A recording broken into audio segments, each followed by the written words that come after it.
Hello and welcome to Nationwide. We are reaching you live from the network service of the NTA. I am Dennis Adegunloye. President Bola Tinubu says his administration will remain committed to the development and application of science, technology and innovation in the quest to ensure the greater overall development of Nigeria. The president made the commitment at his investiture as the Grand Patron of Science by the Nigerian Academy of Science at the State House.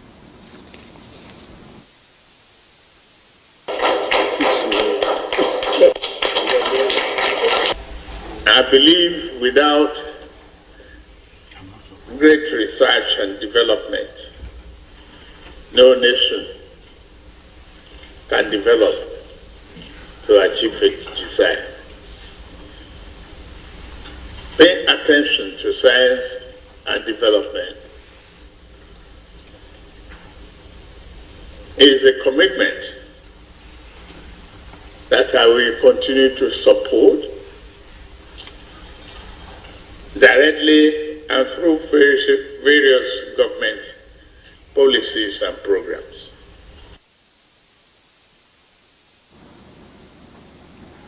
One way to grow Nigeria's industrial capacity and tackle the challenge of unemployment is ensuring self-sufficient power supply. This view was adopted by lawmakers during Thursday's plenary when Senator Ned Nwoko raised a motion in relation to supply of electricity by an independent power plant to its host community in Delta State. The lawmakers want the federal government to review the power policy and the privatization of the sector for efficiency.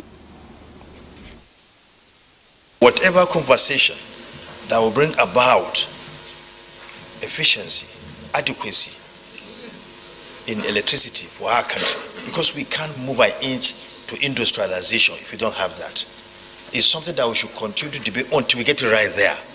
The entire privatization that was done, who is hardly what, because if you go into the details, Mr. President, you will find that in the name of private sector ejection or participation in this system, public funds have actually been used to bail out private people, and the country is still in the dark. I don't want to say that there's something wrong with our system, but I think it was also because of this same thing, privatization.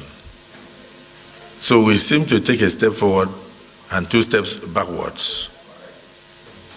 We take a step forward and two steps backwards in the country. So I don't see why, when other countries were using nuclear to even get to give power to their people, they will say don't touch nuclear so that you remain a dark continent. Now they are moving from nuclear to green energy. They are now telling you, because they've developed themselves, they've already industrialized with nuclear energy, but they told you not to touch nuclear energy.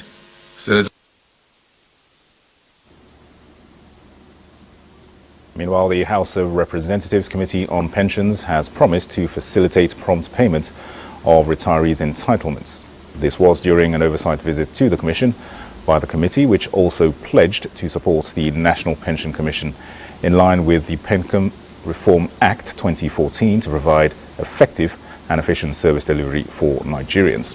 National Assembly correspondent Muhammad Rabi Ali reports. 20 years into the reforms in the pension administration in Nigeria, many feats have been achieved, with some challenges identified. It is important, Chairman and members of the Pension Committee, to note that it is illegal for the pension funds to be loaned or borrowed, because there are so many stories going around that the government borrowed the money. Nobody can ever borrow the money because there is no provision for that. The pension industry is not a bank. So it cannot loan the money, and it cannot, nobody can borrow from it. It's not possible. It is illegal. It has never happened before, and it will never happen. Commenting further, members of the committee stressed the need for PENCOM as a regulator to checkmate alleged dubious activities of some of the pension funds administrators, improve on its services, and consolidate the gains of the reform for the benefit of Nigerians. If there are any challenge or improvements on this part, Yes. if there are, we will humbly want you to put it so that we can start to look inwards towards giving you the best parts. The pension industry in Nigeria has improved in the ratio of the PENCOM, retirement pension, and the rest. And I still believe that there is room for improvement.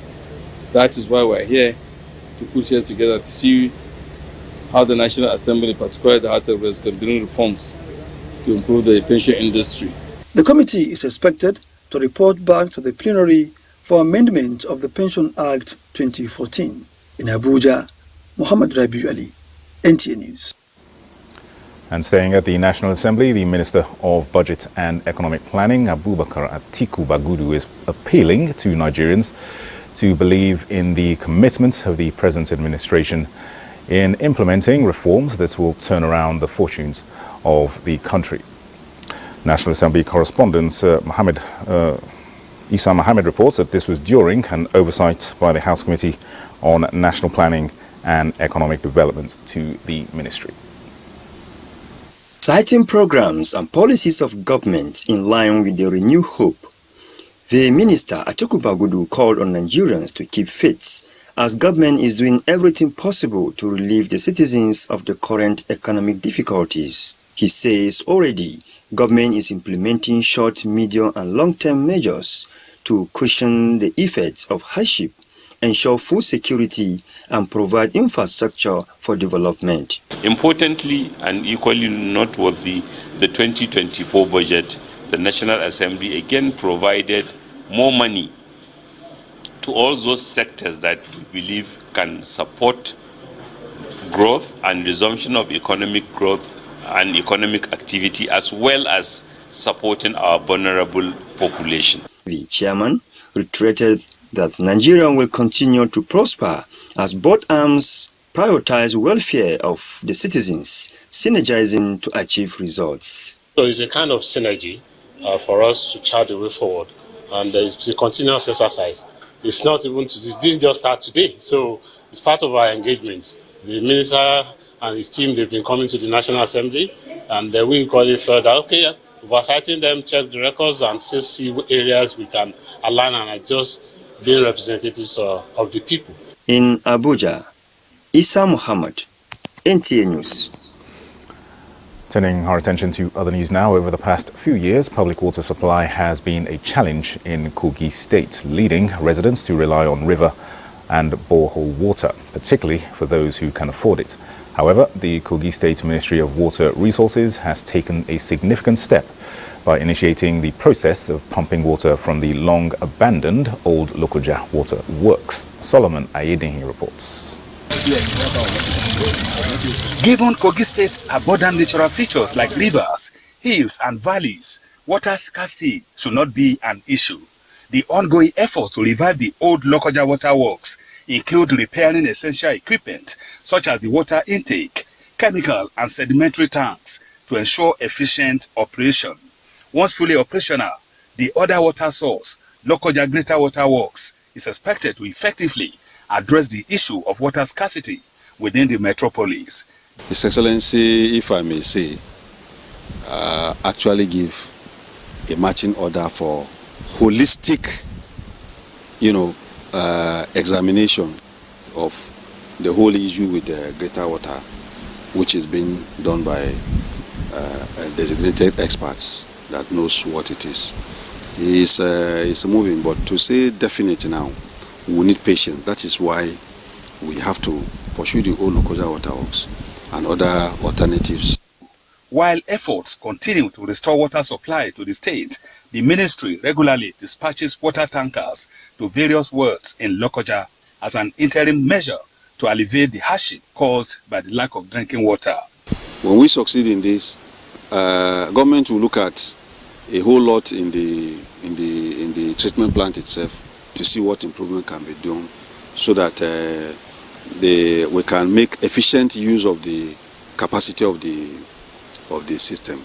As the State Water Board tirelessly endeavors to provide water to the populace, there is a growing sense of hope among residents that soon water will flow into every home. In Lokoja, Solomon Ayedehi, NTA News. And we now join Solomon Ayedehi, who is at the premises of the old Lokoja Waterworks. Hello, Solomon.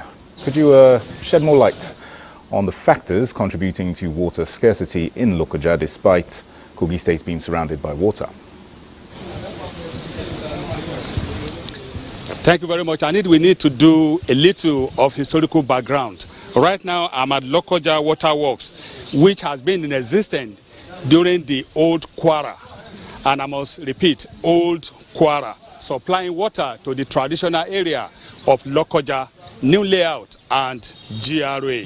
And also in 2011, Governor Ibrahim Idris built the Greater Waterworks in 2011 with the capacity of producing 50 million gallons of water to the residents of Lokoja on daily basis. Where am I going to? The two facilities. If you look behind me, you see a gate. Some meters away from that gate behind me is River Niger, and that is where the water is being taken to this place. Between 2012 and about 3 years ago, Kogi State was hit by flood, and at the receiving end of the flood is this facility, and that of Lokoja Greater Waterworks, which is about several kilometers away from here, is situated in Ganaja area of Lokoja. So what are the factors that has made it difficult for effective service of water in Lokoja? One, this place is old Kwara. Until now, this facility is still there to do what it is meant to do, but it is old, so it needs a lot of servicing. Then, the population of Lokoja has expanded tremendously. What this place was established to service is no longer the same today, and so a lot of inputs need to be done to ensure consistency in the supply of water. Besides, we have all the reticulated pipes. Some of them have busted, and some of them have faced a lot of damages. And as such, a lot need to be done in this wise to ensure that scarcity of water is eradicated in Lokoja, the Kogi State capital. So those are some of the factors that are responsible for the situation we find ourselves today. The supply systems operated by the State Water Board undergoing simultaneous efforts for restoration. Yes, about 3-4 days ago, the Commissioner for Water Resources in Kogi State took an extensive inspection of facility here. Before then, the state government has ordered that trucks to be supplying waters to people of Lokoja. And to complement that effort, the state government has ensured that this place works. And if you look behind me, you can see that some people are here to fetch water. So the residents are very happy of this development. And the major problem that we are having right now is electricity. The electricity is not stable for the pumping of the water. And of course, diesel is very, very expensive. So apart from what government is doing here, the Greater Water, Lokoja Greater Water Scheme too is receiving the attention of government. Government has ordered a holistic approach of looking at what are the challenges after the flood and what needs to be done to ensure that the facility is put in place. And so there's hope for constant supply of water to Lokoja residents. Yes, we certainly hope so, Solomon. Many thanks for that expansive and comprehensive explanation of the situation there. Thank you. All right, now it's time to head over to our Lagos Network Center where Hingano John Adams is standing by. Hello, Hingano. Hello, Dennis. 12 years after its creation, the Obafemi Awolowo Prize for Leadership chose Dr. Akinwumi Adesina, the 8th elected president of the African Development Bank, as its 4th leadership recipient for 2023. Lanre Belei was at the ceremony where Vice President Kashim Shettima and other heads of state on the continent paid glowing tributes to the awardee. Heads of states of Comoros, Ethiopia, Togo, and Tanzania, among former Nigerian heads of state, at the award testify to the excellent leadership qualities of Akinwumi Adesina. Joining his voice to that of his colleagues on the continent, Vice President Kashim Shettima described Akinwumi Adesina as a man who exemplifies the virtues of true leadership. Today we are here to celebrate a maverick changemaker who has not only flown our flag all over the world, but has dazzled the world with the nobility of his thoughts, indispensability of his ideas, and dynamism of his actions. Today, we gather to honor a man who has carved his path in one of the most challenging offices to lead, Dr. Akinwumi Ayodeji Adesina. Just as Chief Awolowo, Adesina is one among the few visionaries for Nigeria's and Africa's development. He represents the best of Nigeria, hard-working, diligent, brilliant, forward-looking, and deeply patriotic. Dr. Adesina says the award is now an impetus to do more. It was common then to hear the phrase, Agbeloba, farmers are kings, uttered with great pride. We must give new life to our rural areas. The Obafemi Awolowo Foundation, founded in 1992 as an independent, non-profit, non-partisan organization, gave birth to the Obafemi Awolowo Prize for Leadership in 2012 to reward individuals who have displayed exemplary leadership qualities within and outside the country. The award is given every 2 years. In Lagos, Lanre Belei, NTA News.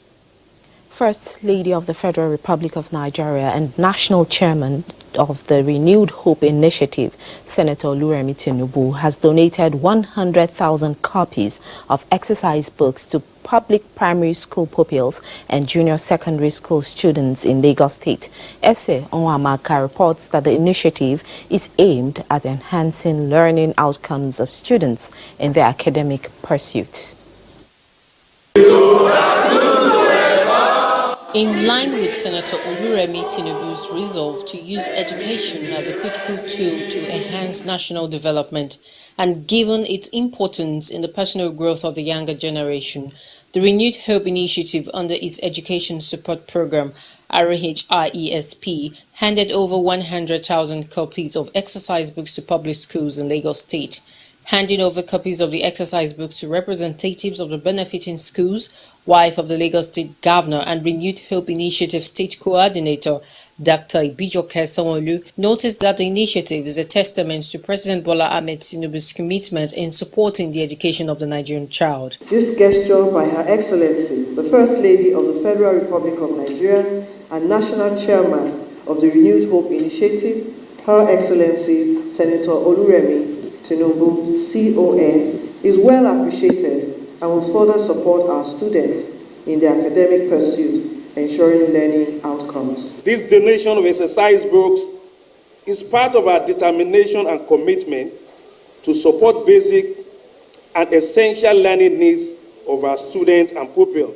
This will also go a long way to support the pupils, students, and their parents in receiving adequate learning with the required tools. This kind gesture is going to fill a very wide gap in ensuring that teaching and learning is carried out efficiently and effectively. Lagos State is the first beneficiary of the Renewed Hope Initiative Education Support Program, RHIESP. In Lagos, Ese Onwamaka, NTA News. That's it from here. Nationwide continues with Dennis in Abuja after this break. Do stay.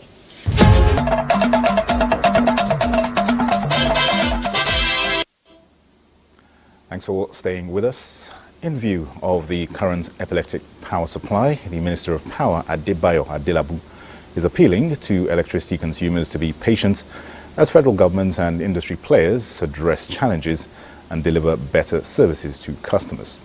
In a message through his X handle, the Power Minister expressed concern over the deteriorating electricity supply despite increase in generation, but says steps are being taken to improve supply.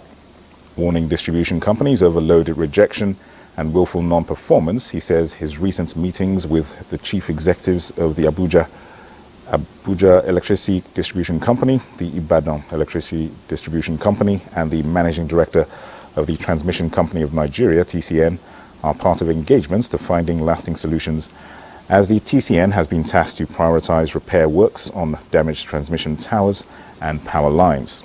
On debts owed generation companies and gas suppliers, the Power Minister says plans are underway to settle them, while issues of vandalization recently witnessed in Abuja, Benue, Port Harcourt and Ibadan are being tackled.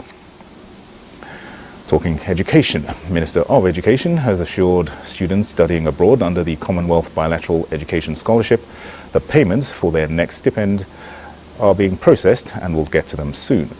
The Minister was speaking at a media briefing as part of activities lined up for the commemoration of 2024 Commonwealth Day. He confirmed that government is investing in innovative teaching methods, supporting teachers, embracing technology, and promoting a culture of lifelong learning to allow sustainability of a more equitable and prosperous future for all. We must note that the theme highlights the strength and unity within our diverse Commonwealth family to build resilience in the face of global challenges as we navigate through transformative times by leveraging on the connectedness of deep-rooted networks of friendship and goodwill. Transforming our Commonwealth in education requires a commitment to resilience and collaboration to ensure equal access to quality education for all. The second Monday of March each year is set aside to commemorate Commonwealth Day. And in continuation of efforts towards building smart school facilities that align with 21st century teaching and learning, the Universal Basic Education Commission, UBEC, in collaboration with the State Universal Basic Education Commission, SUBEB, are dotting the I's and crossing the T's to achieve this purpose. This has been proven as the Executive Secretary of UBEC, Dr. Hamid Boboyi, inspected a smart junior secondary school facility under the Government Science College, Suleja, Niger State. We hope that it will be fully utilized by the school to ensure that our children have a conducive environment to learn, and at the same time also be able to pick up some skills, particularly this school being a junior secondary school vocational, where they will learn the standard subject, but also be able to acquire some skills that would help them in their future lives. We're going to do our own local arrangements on the maintenance of this environment. The facility is equipped with different sections and focuses more on ICT and vocational skills. In the meantime, more than 260,000 candidates have participated in the 2024 UTME Mock examination across 793 CBT centres in the country. Olayinka Ojo reports that the exercise was organised by the Joint Admissions and Matriculation Board, JAMB. This UTME Mock exercise is a test aimed at preparing these candidates for the Unified Tertiary Matriculation Examination proper.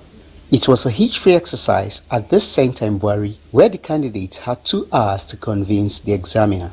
Yesterday, we conducted the recruitment for the Police Service Commission throughout the country.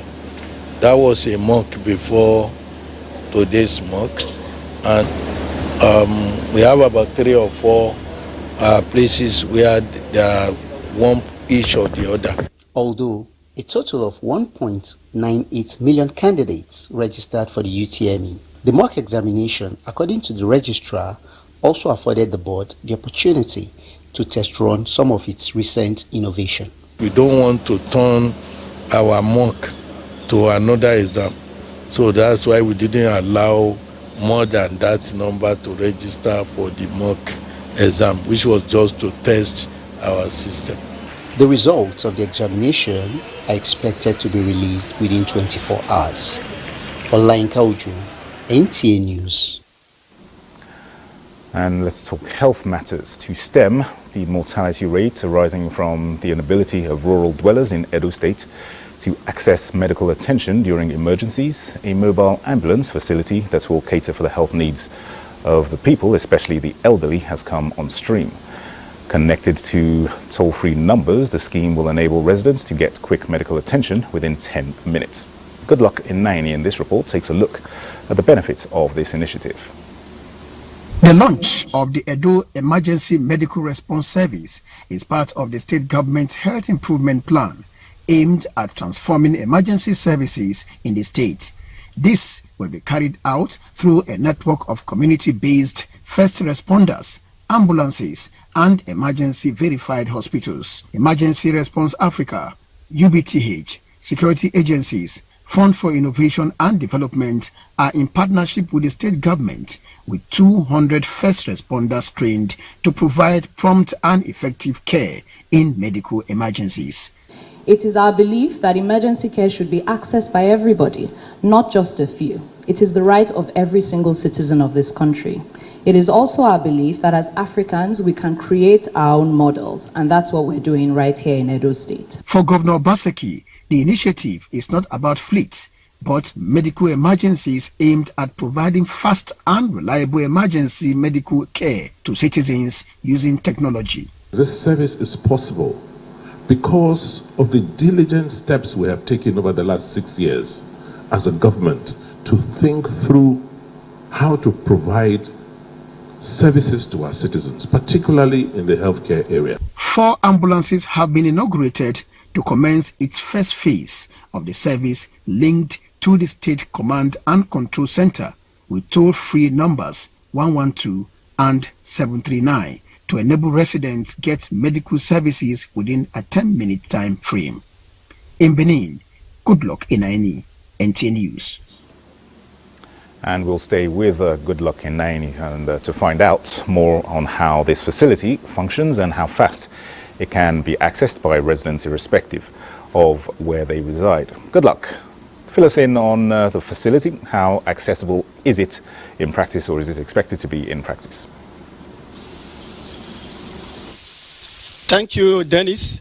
The Edo State Emergency Medical Services, otherwise known as EMS, is one of the steps taken by the Edo State government to upscale our health delivery services in the state. Now, it is essentially to address preventable deaths arising from emergency cases. Now, it is in partnership with Emergency Response Africa, security agencies, as well as other bodies who have been co-joined to provide these services effectively. About 200 community health responders have been trained, and a pilot scheme to that effect have been flagged off, including that of Oredo and Ego local government areas.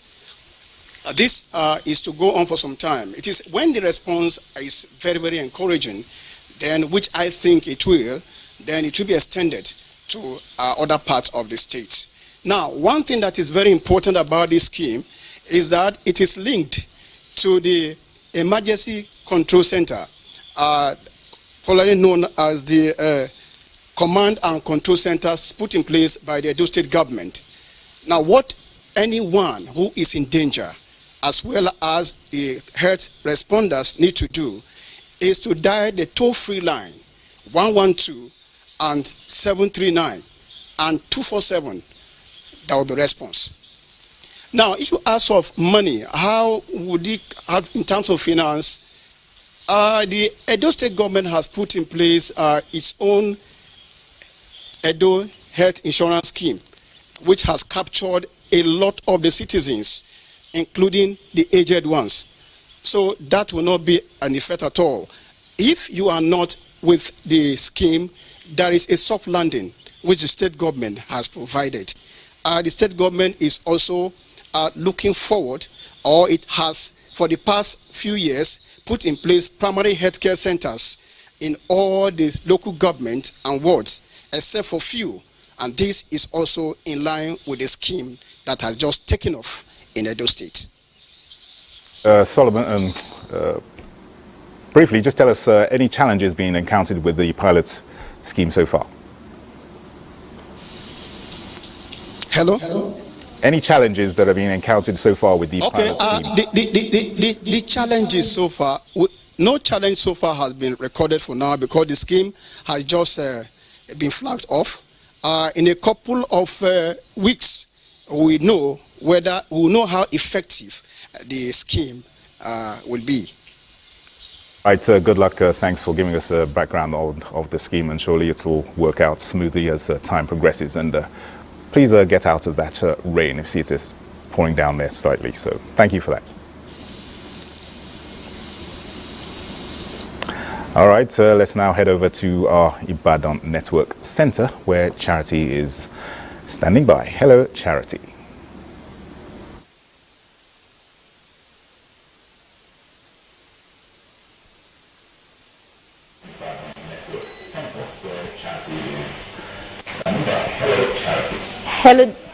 Hello Dennis, welcome to Ibadan. And still talking health. Health, they say, is wealth. Hence the need for senior citizens to exercise and go for medical checkup. This resonated at the Omitintun for Life Foundation initiative of Wife of Oyo State Governor.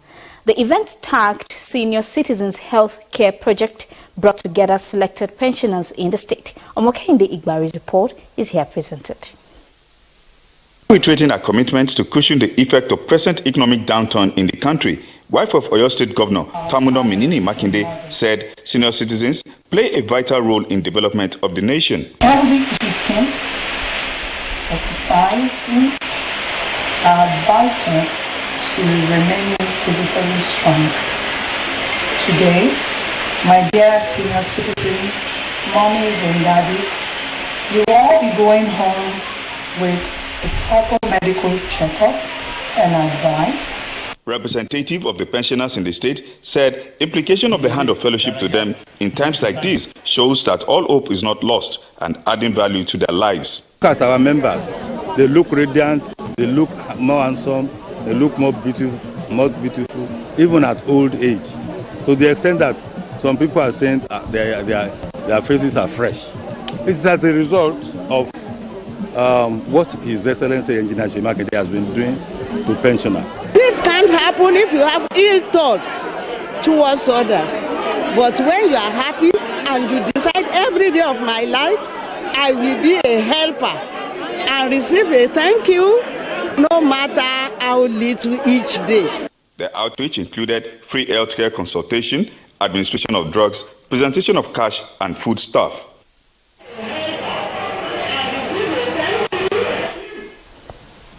Contributing towards the growth of host communities will lead to a cordial relationship between corps members and the residents. This was the message to corps members at the closing ceremony of the batch A Stream 1 held in Iseyin, Oyo State. Lukman Hassan has the details.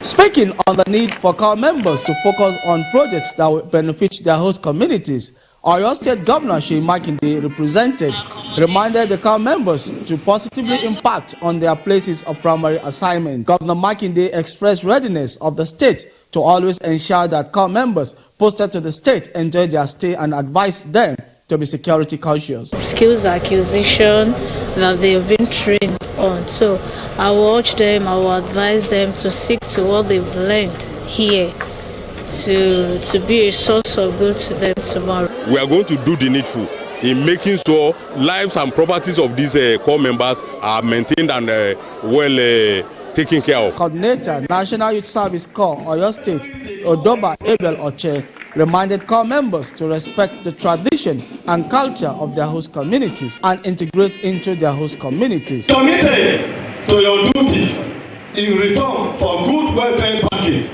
remaining law-abiding, and accept challenges that will give you an edge in life. Because if you are not committed, you are omitted. Highlight of the closing ceremony was marched past by the corps members.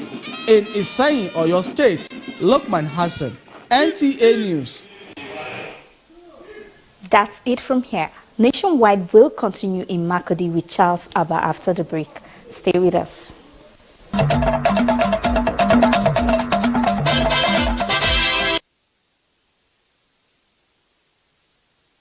We are glad that you could stay.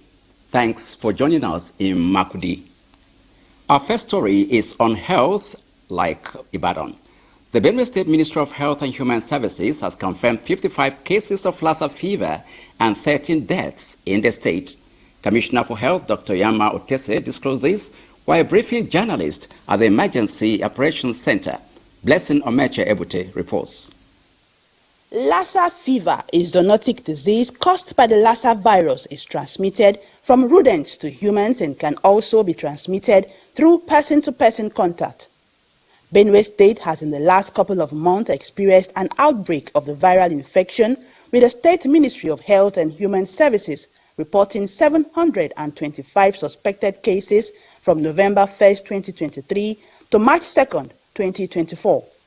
Briefing journalist, Commissioner for Health and Human Services, Dr. Yaman Otese, says 9 local government areas of Makurdi, Guma, Gwe West, Okboku, Obi, Ogbadigbo, Otukpo, and Nkum are affected. In epidemiological week 6, we also had the unfortunate incidents of detecting 4 infected persons in one of the RDP camps in the state. These populations are highly vulnerable due to the overcrowding in congregated setting with poor hygiene. Fortunately for the state, the disease outbreak response team intervened promptly. Dr. Otese notes that the figure is the highest number of positive cases reported in the last 4 years, a development he admits has put pressure on the treatment center at the Benue State University Teaching Hospital, Makurdi. Another worrisome development is the outbreak of measles being experienced in the state, with 256 suspected cases and 31 confirmed cases across 5 local government areas of Buruku, Gwe West, Logo, Ushongo, and Vandekia. The ministry is also investigating about 354 suspected cases of Buruli Osa across 11 local government areas. You will be updated on the outcome in due course. He appealed to partners with technical competencies to intervene in the containment of these outbreaks and enhance the health security of the state. In Makurdi, Blessing Omeche Ebute, NTA News. That report on health is our contribution from Makurdi for now. Dennis, it's back to you. Thank you very much, Charles. Now, as a way of eradicating poverty in Africa, former President Olusegun Obasanjo is advocating quality leadership that is devoid of political differences in Africa and other countries of the world. The former president was speaking at a public lecture to mark his 87th birthday in Abeokuta, Ogun State. Hakim Jimo reports. The 87th birthday celebration of former President Olusegun Obasanjo was a gathering of former and serving presidents from across the world, as well as former and serving governors in Nigeria, who brainstormed on the need for quality leadership in Africa and the world at large. Speaking on the theme, quality leadership and inclusive democracy as catalyst for development in a strife-ridden world, a cross-section of former and serving world leaders, including former President Goodluck Ebele Jonathan and others who spoke via live streaming, urged leaders to positively impact the lives of their citizens, acknowledging that former President Olusegun Obasanjo is an exemplary leader. A leader must make sure that in whatever he does, in terms of his utterances, in terms of his speeches, in terms of his body language, should be a catalyst that will accelerate the development, a catalyst that will bring peace, a catalyst that will unite the people. Former President Obasanjo and Ogun State Governor Dr. Abiodun acknowledged that the heart of leadership requires steadfastness, transparency, and accountability. When we are able to have democracy that is African in content and in practice, the sort of thing that happened in Plateau State recently will not happen. A detribalized Nigerian, a Pan-African, a leading voice in his quest for political emancipation, good governance, anti-corruption, and social justice. Former President of Ghana, John Mahama, Bayelsa State Governor, Doye Diri, and former Osun State Governor, Olagunsoye Oyinlola, were among other dignitaries at the occasion. In Abeokuta, Akim Jimo, NTA News. There is a new political dimension in Bauchi State as former Speaker of the State House of Assembly, Abubakar Suleiman, and his deputy, Jamilu Umaru Dahiru, are being re-elected back to their seats after they were victorious in the rerun election. Their re-election followed a voluntary stepping down of the outgoing Speaker and his deputy. Awal Abdullahi reports. Like my seat at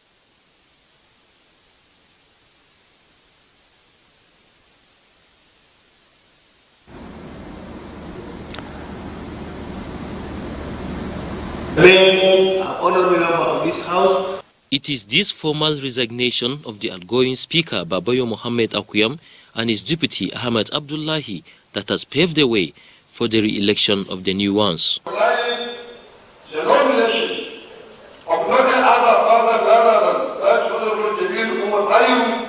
This motion was unanimously supported by the House members, leading to the re-emergence of the former Speaker and his deputy.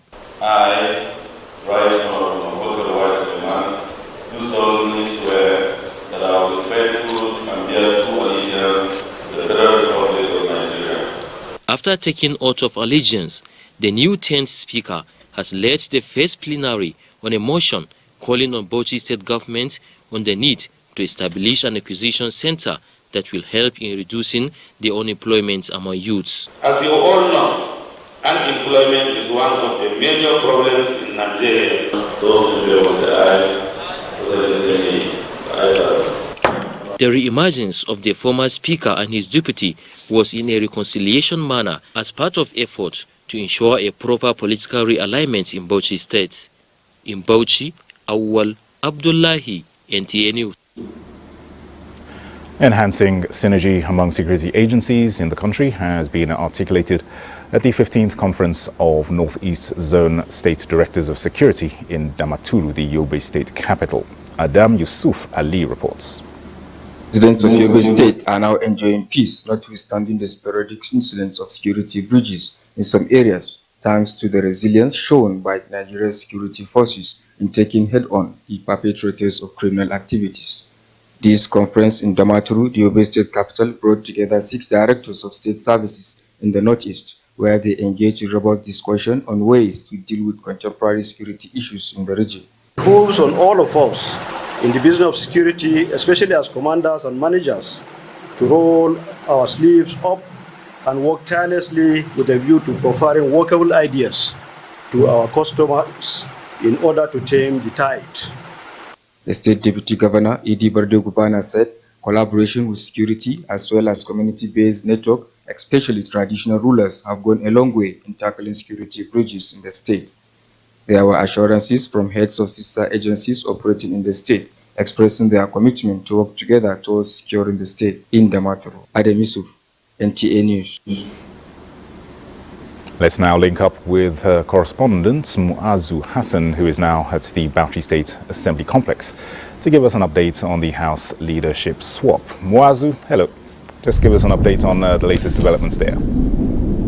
Hello, thank you, Dennis. We are right now at the premises of the Bauchi State House of Assembly, and in respect of the leadership of the Bauchi State House of Assembly, what played out yesterday was as a result of the rerun election that was conducted on the 10th of this February this year.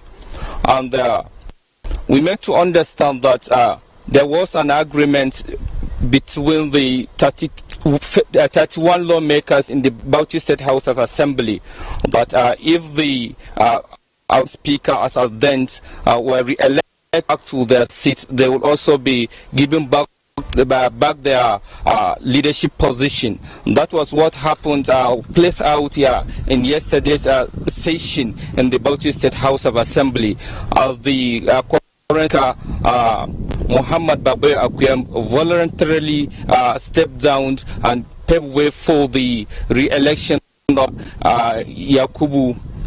Abubakar Yakubu Suleiman. That's updates from Bauchi. And as it is now, there's inauguration of the Speaker and his deputy. The House has adjourned the sitting to next week, Saturday. And the process was quite unanimously taken by the 31 members of the Bauchi State House of Assembly, and it was a peaceful process throughout. Once again, thanks for giving us the update on the leadership swap there in the Bauchi State House of Assembly. Thanks. All right, before we go, let's get a look at the world of sports. And sports update concludes nationwide. Thanks for watching. I am Dennis Adigunloye.